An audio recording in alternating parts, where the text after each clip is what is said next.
I must admit, Outstanding lineup of events for you tonight, ladies and gentlemen. Kicking off with the women's and men's 400-yard individual medley.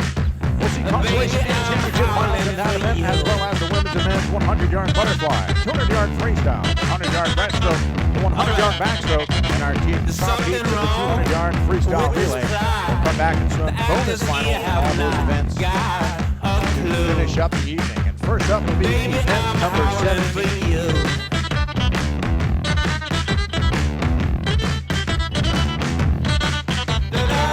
400-yard individual medley.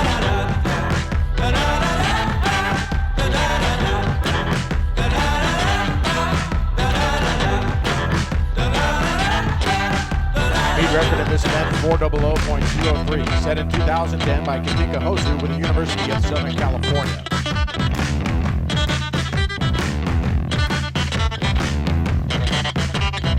Mockingbird, can't you see?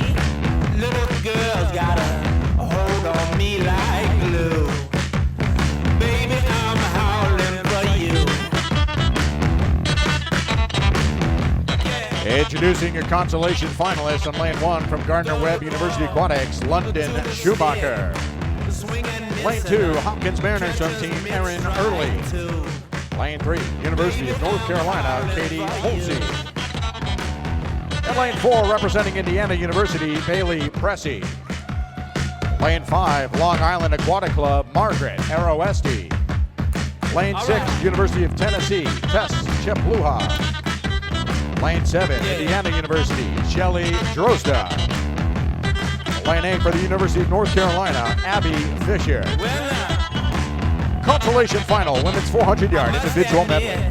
I can't explain any of these.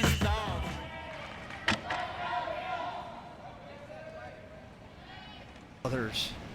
Take care, Mark.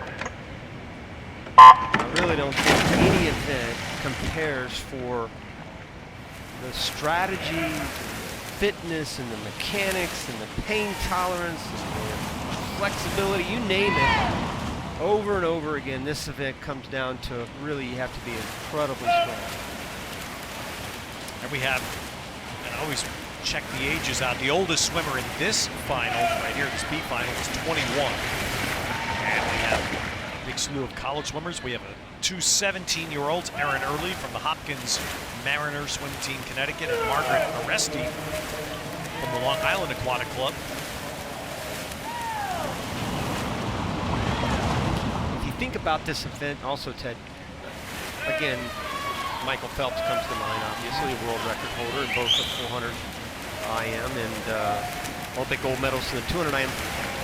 You want to have a feeling after each 100 because you're swimming a 100 butterfly, then the 100 backstroke, and then breast, and then free. So you want to have a feeling of kind of accelerating through each 100, almost like you're ramping up and driving up on a freeway in a car, so to speak. So it's an event that's so important for turns. We talked about it in the 200 IM, where maybe it's even more important to get away with a bad turn. In the 400 IM, you're okay, but still, in a short course version, the turns really have to be perfect.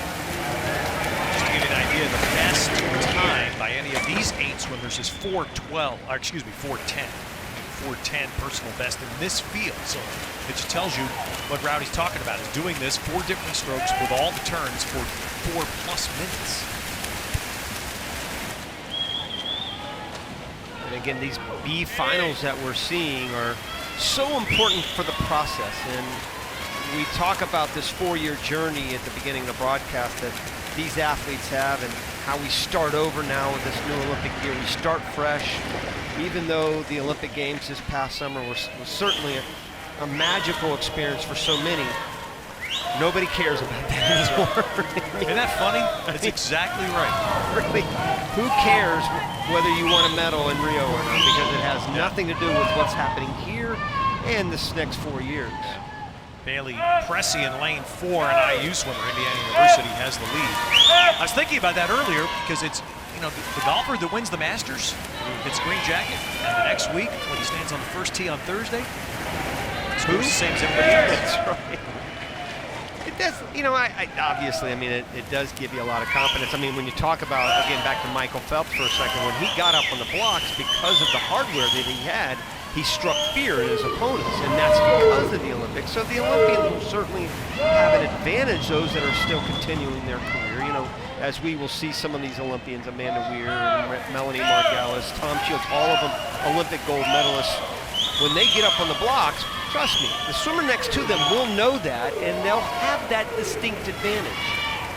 But once they enter the water, yeah, they're fair game. So there you go, 300. Katie Hulsey, she's up third from the bottom. You can tell she's wearing their Carolina blue cap. Katie Hulsey has extended that lead. Margaret Aresti was in second, Bailey Cressy third. Pretty good lead here that Hulsey's opened up. She's breathing to her right at this moment. And she, every once in a while, she'll breathe to her left, but she'll definitely have that advantage of being able to bilateral breathe, or at least breathe to both sides to kind of see where she's at in the race. And with that full body length lead with a little over 25 yards left to go, it's definitely going to be a great swim for her. Her best time is 4:13. She's going to be way under that. Up top in lane 6, Tessa Chaplawa from Tennessee. Looks like she's going to get second. She's had a great three-star run as Hulsey comes in. And that's a good personal best, 4:10.61. So that's about 2.4. By 2.4, a new personal best for Katie Hulsey. Tessa Chaplawa from Tennessee, an 18-year-old.